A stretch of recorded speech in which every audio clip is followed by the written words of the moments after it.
Student, you are the most welcome to online classes.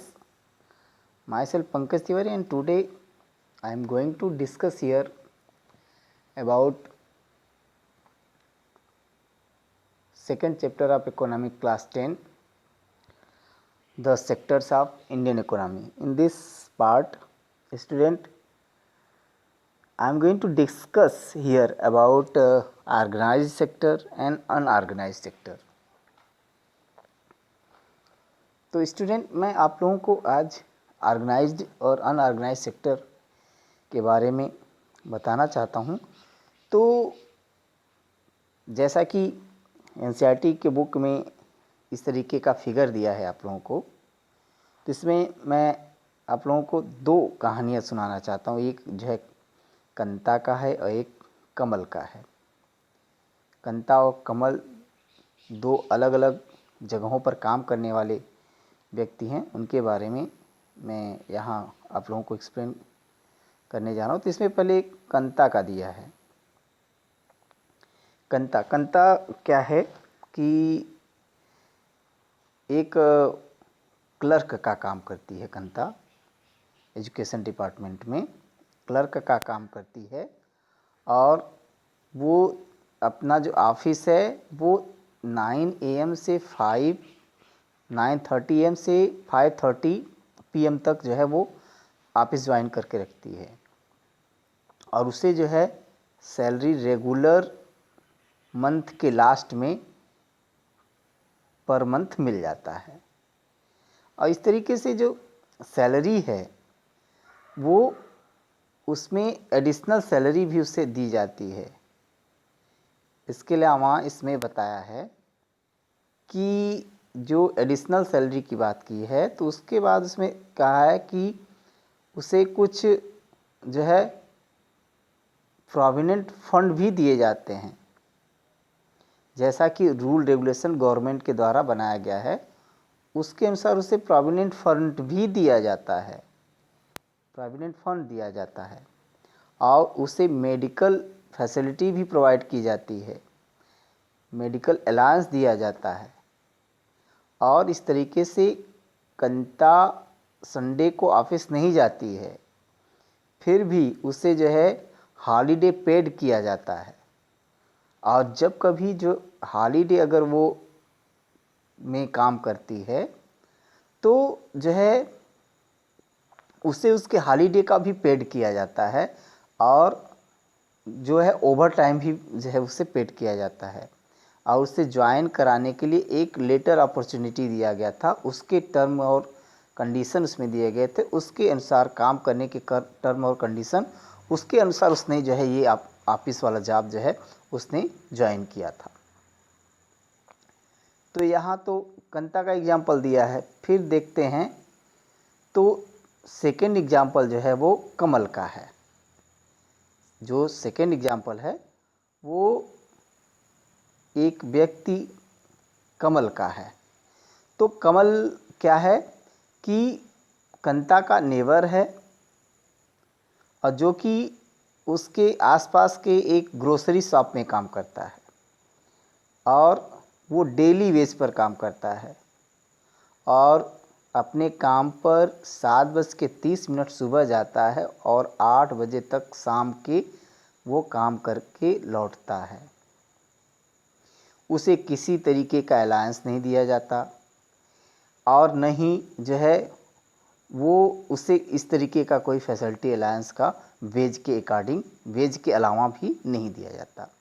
और न ही उसे किसी भी तरीके के हॉलीडे को पेड किया जाता है। कहने का मतलब अगर वो हॉलीडे काम पर नहीं आता है तो उस दिन उसका जो है पेमेंट उसे नहीं मिलता।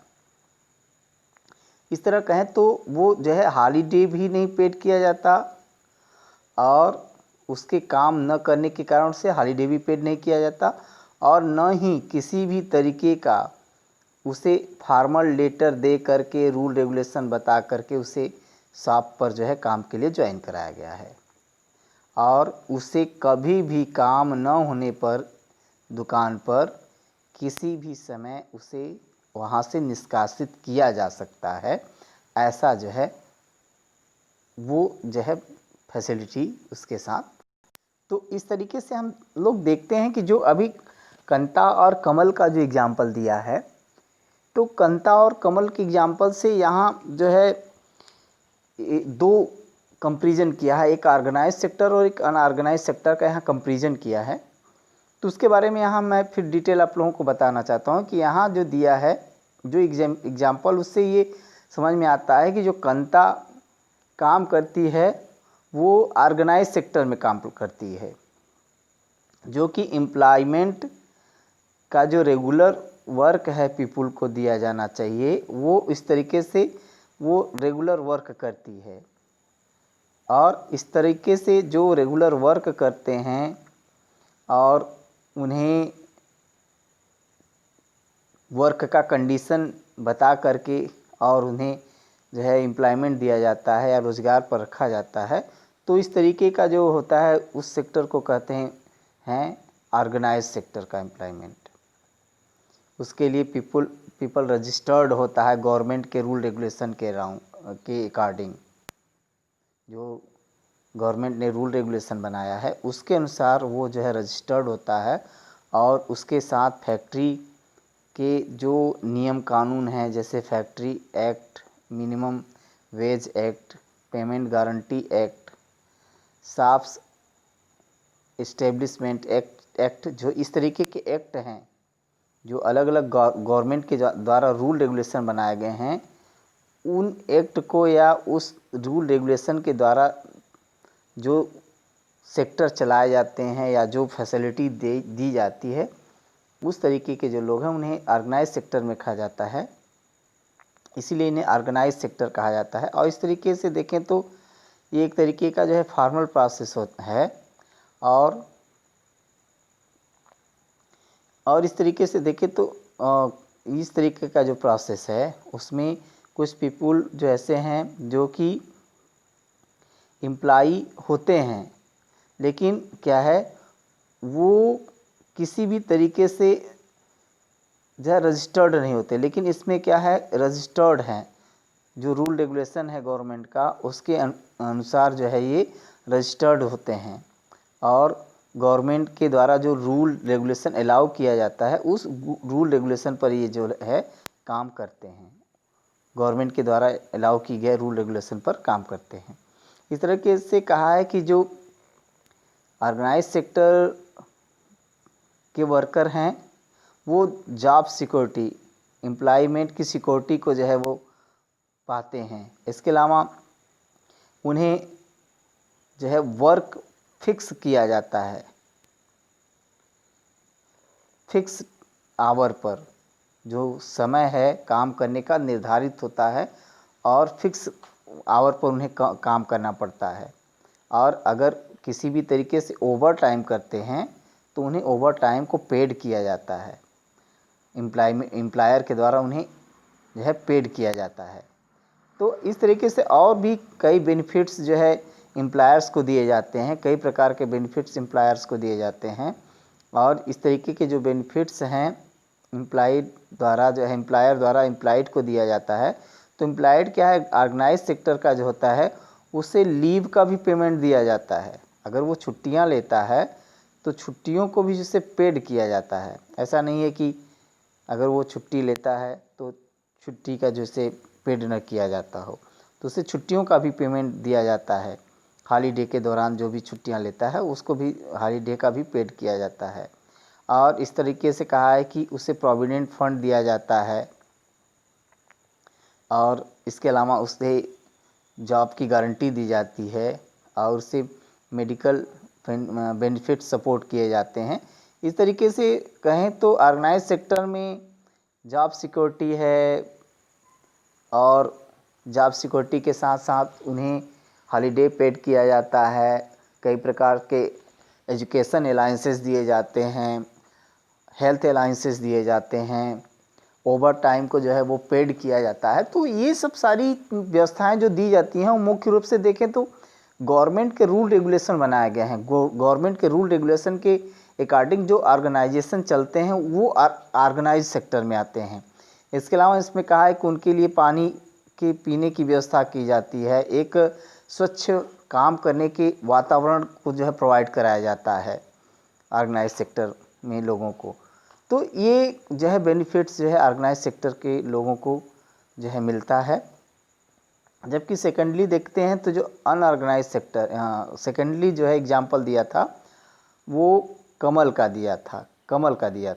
तो कमल क्या था? कमल एक शॉप पर काम करने वाला वर्कर था। तो एक तरीके से देखें, जो शॉप पर काम करने वाला वर्कर था, उस तरीके के जो जो कंता को मिलता था फैसिलिटी, उस तरीके की बेनिफिट्स जो है इसको नहीं मिलता था। ना किसी तरीके का अलाउंस मिलता था, ना तो सैलरी ज़्यादा मिलती थी, और ना ही छुट्टियाँ पेड की जाती थी। जबकि सैलरी भी जो है बहुत कम दिया जाता था, और जितने वर्किंग डे हुआ करते थे उतना ही सैलरी दिया जाता था। और इस तरीके से इन्हें किसी भी तरीक़ा की फैसिलिटी नहीं दी जाती थी, और न ही इनको जो है किसी तरीके की जॉब सिक्योरिटी थी। और इस तरीके से जो किसी भी रूल रेगुलेशन के तहत गवर्नमेंट के नहीं काम करते, उनकी सैलरी फिक्स नहीं होती, इन्हें डेली बेस पर काम कराया जाता है, और इस सेक्टर को जो है अनऑर्गेनाइज सेक्टर के नाम से जानते हैं। और अनऑर्गेनाइज सेक्टर जो है वो देखें तो स्मॉल और स्कैटर्ड यूनिट्स जो होते हैं, जो कि लार्जली गवर्नमेंट के कंट्रोल से बाहर होते हैं, गवर्नमेंट के कंट्रोल में नहीं होते, और वो किसी भी तरीके का रूल रेगुलेशन जो बनाया जाता है वो फॉलो नहीं करते, और इस तरीके से किसी भी तरीके का वहाँ ओवर टाइम पेड करने, लीव को जो पेड करने की फैसिलिटी नहीं होती है। लीव को जो है पेड करने की फैसिलिटी इस तरीके की नहीं होती है, और नहीं किसी तरीके के सिकनेस होने पर जो है फैसिलिटी दी जाती है। और इसके अलावा जो है उन्हें वर्क का लेस पेमेंट दिया जाता है। कभी कभी कुछ ऐसे सीज़न होते हैं जब उनके पास काम नहीं होता एम्प्लॉयर के पास, तो एम्प्लॉयड को जो है वो छुट्टियां दे देता है, विदाउट पे लीव दे देता है। इस तरीके से जो है जो डिपेंडेंट है वो पूरी तरीके से एम्प्लॉयर पर डिपेंड होते हैं, एम्प्लॉयड। और इस तरह से देखें तो ये ज़्यादा संख्या में यहाँ देखने को मिलता है भारत में। और इस तरीके से लोग चाहते हैं कि कुछ और छोटे स्मॉल जॉब कर लें, कुछ जैसे सेलिंग, स्ट्रीट वेंडर्स जो होते हैं सेलिंग करते हैं, रिपेयर वर्क करने वाले जो होते हैं, वो चाहते हैं कि इस तरीके का वर्क उन्हें न करना पड़े, कि जो है अनऑर्गेनाइज सेक्टर की तरह काम करना पड़े। तो इस तरीके से कुछ ऐसे फार्मर्स भी हैं जो कि अपने खेतों में काम कराने के लिए किसान जो हैं, जो अपने खेतों में काम कराने वाले जो लेबर्स हैं उनको हायर कर लेते हैं, और हायर करके लेबर वर्क कराते हैं। जब इन्हें रिक्वायर होता है तो वो अपने खेतों में लेबर वर्क कराते हैं, और जब उन्हें रिक्वायरमेंट नहीं होता तो उन्हें जो है किसी भी तरीके का जो है पेमेंट नहीं देते, और नहीं तो उनसे काम कराते हैं, जॉब कराते हैं, और नहीं किसी तरीके का पेमेंट देते हैं। अब आगे देखते हैं how to protect workers in the unorganised sector. Unorganised sector में जो काम करने वाले वर्कर हैं उनको कैसे प्रोटेक्ट किया जाए। तो यहाँ दिया है कि जो अनऑर्गेनाइज सेक्टर में जॉब करने वाले एम्प्लॉई हैं उनको देखा जाए तो उन्हें जो है उनका शोषण किया जाता है, और इस तरीके से इनकी संख्या जो है धीरे धीरे बढ़ती जा रही है। और ये जो कॉमन ऑर्गेनाइजेशन होते हैं, कॉमन ऑर्गेनाइजेशन जो होते हैं, इनको देखा जाए तो ये ऑर्गेनाइजेशन सेक्टर में भी जो कुछ इंटरप्राइजेज हैं वो अनऑर्गेनाइज सेक्टर की तरह वर्क करने लगे हैं। उन्होंने कुछ ऐसे पॉलिसीज़ को, स्ट्रेटजीज़ को अपना लिया है कि जिससे वो अपने आप को टैक्स से बचाने के लिए जो गवर्नमेंट के लेबर प्रोटेक्शन एक्ट है उसको जो है फॉलो न करके और न जो है वो चाहते हैं कि वो ज़्यादा से ज़्यादा वर्कर को फोर्स करके काम कराते हैं और उन्हें जो है ऑर्गेनाइज सेक्टर की तरह जो रूल रेगुलेशन है उसको नहीं फॉलो करते। और इस तरीके से देखें कुछ ऑर्गेनाइज अनऑर्गेनाइज वर्कर जो हैं, सेक्टर के जो वर्कर हैं, उन्हें जो गवर्नमेंट के द्वारा कहा गया है कि उनका फिक्स पेड होना चाहिए, फिक्स होना चाहिए उनका पेमेंट, वो नहीं होता। इसके अलावा जो उनका पेमेंट है उससे भी कम दिया जाता है और जो है उन्हें फेयर वेज पेड नहीं किया जाता, जबकि बल्कि उनका जो है शोषण किया जाता है और उन्हें हमेशा डरा धमका के रखा जाता है और इस तरीके से उनके पास किसी तरीके की जॉब सिक्योरिटी या बेनिफिट्स नहीं रह पाते हैं, बेनिफिट्स नहीं हो पाते हैं और जिसके कारण उनका भी जो है अर्निंग बहुत लो होता है और रेगुलर भी नहीं होता, लो भी होता है, इसके अलावा रेगुलर नहीं होता। तो इस तरह की समस्या जो है वो फेस करते हैं। लेकिन अगर देखा जाए तो कहा कि 1990s के दौरान लार्ज नंबर ऑफ वर्कर जो है बहुत बड़ी संख्या जो थी वो ऑर्गेनाइज सेक्टर की जो है वो उन्होंने अपना जो है जॉब खो दिया और उन्हें जो है एक अनऑर्गेनाइज सेक्टर की तरह काम करने के लिए लो वेज पर विवश किया गया, लो वेज पर काम करने के लिए उन्हें विवश किया गया।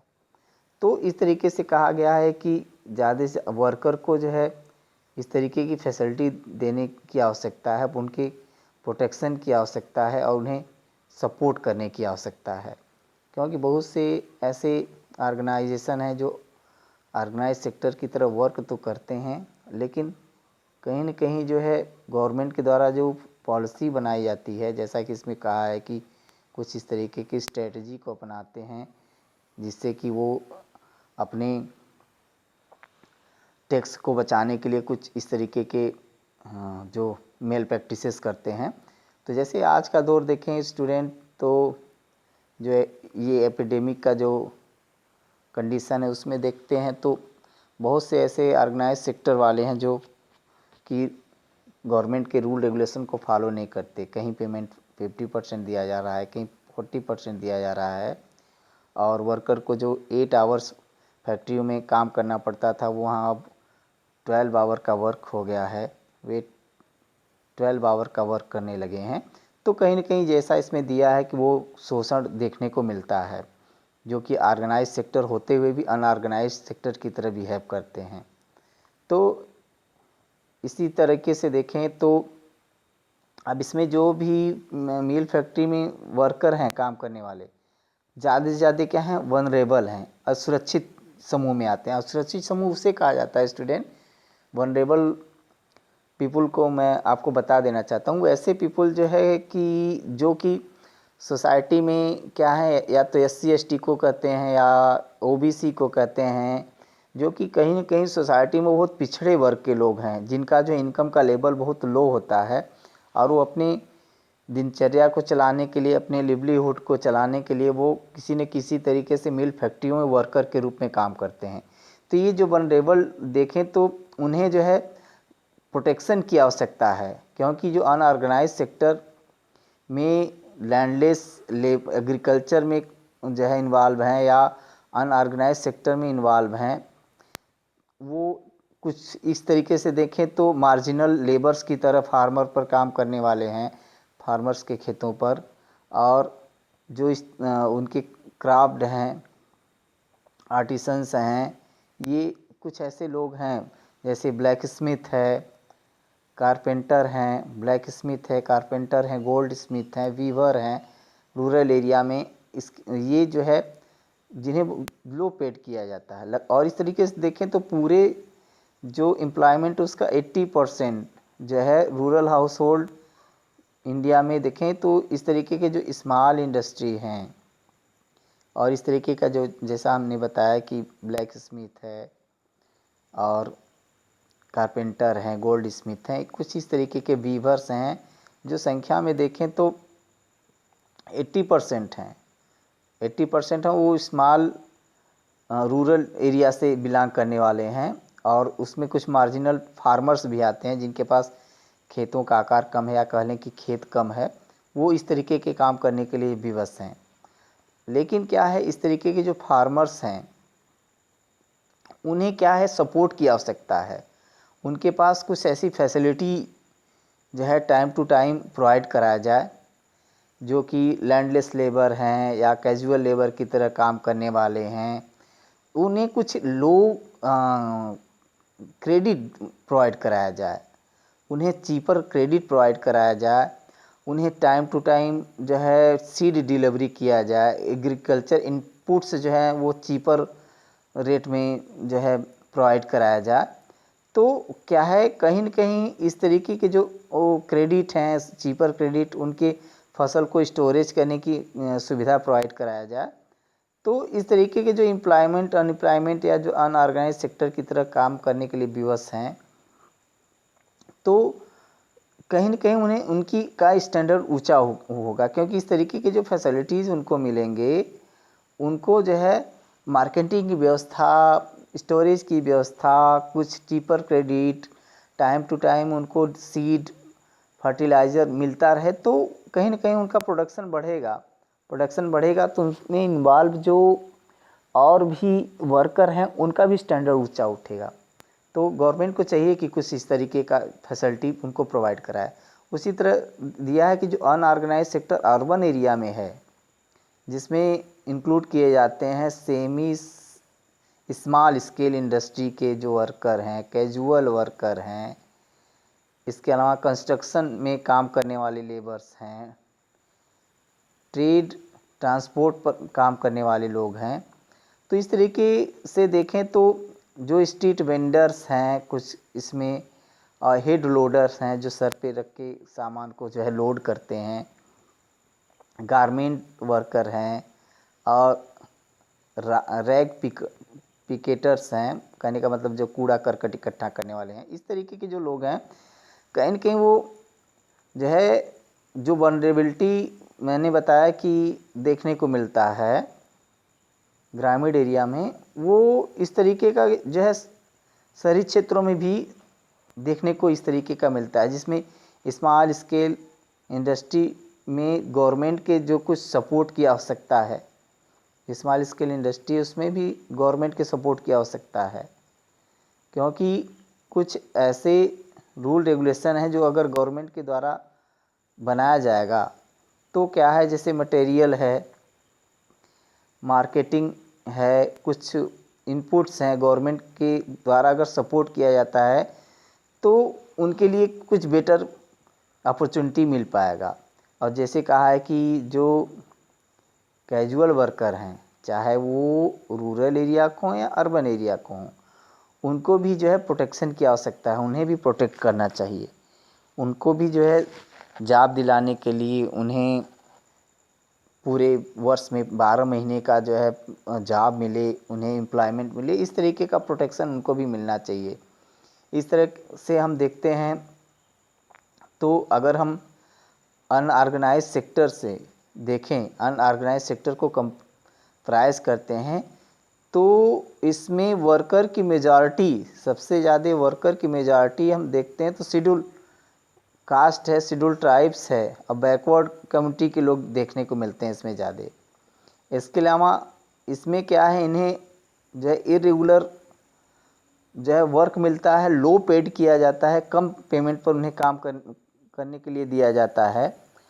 तो कहीं न कहीं ऐसे वर्क को जो है प्रोटेक्शन की आवश्यकता है, और यहाँ तक कि इन्हें अगर लो पेड दिया जाता है तो क्या है, उनका स्टैंडर्ड भी लो होता है, वो जीवन यापन अपना जो है वो लो लेवल पर करते हैं, तो उन्हें समाज में क्या है इस तरीके का भेदभाव भी देखने को मिलता है। तो गवर्नमेंट को चाहिए कि ऐसे वर्कर्स को प्रोटेक्ट करने के लिए गवर्नमेंट के द्वारा प्रोटेक्शन आना चाहिए, क्योंकि ये आवश्यक है कि अगर किसी भी कंट्री की इकोनॉमी को डेवलप करना है, कंट्री को डेवलप करना है, तो इस तरीके के जो लोग हैं उनको डेवलप करना बहुत आवश्यक है। क्योंकि अगर अपने कंट्री का कोई भी एक पार्ट कह लें कि विकास से अछूता रह गया, तो देश विकास के पथ पर जो है कहीं न कहीं पीछे हो जाएगा। तो हमें सभी जाति वर्ग संप्रदाय, सभी लेवल को, सभी स्तर को ध्यान में रखते हुए गवर्नमेंट को चाहिए कि ऐसे रूल रेगुलेशन बनाए कि इनको प्रोटेक्ट कर सकें, और इनका स्टैंडर्ड ऊंचा होगा तो अपने देश का भी स्टैंडर्ड ऊंचा होगा। स्टूडेंट, इस तरीके से आज के वीडियो में मैंने इतना आप लोगों को बता दिया। अगले वीडियो में जो है आप लोगों को मैं जो पब्लिक सेक्टर और प्राइवेट सेक्टर है ये पॉइंट इसमें डिफाइन कर दूंगा, और अगले दिन जो है अगले वीडियो में जो है ये चैप्टर कंप्लीट हो जाता है। तो इस तरीके से आज के लिए इतना ही। That's all.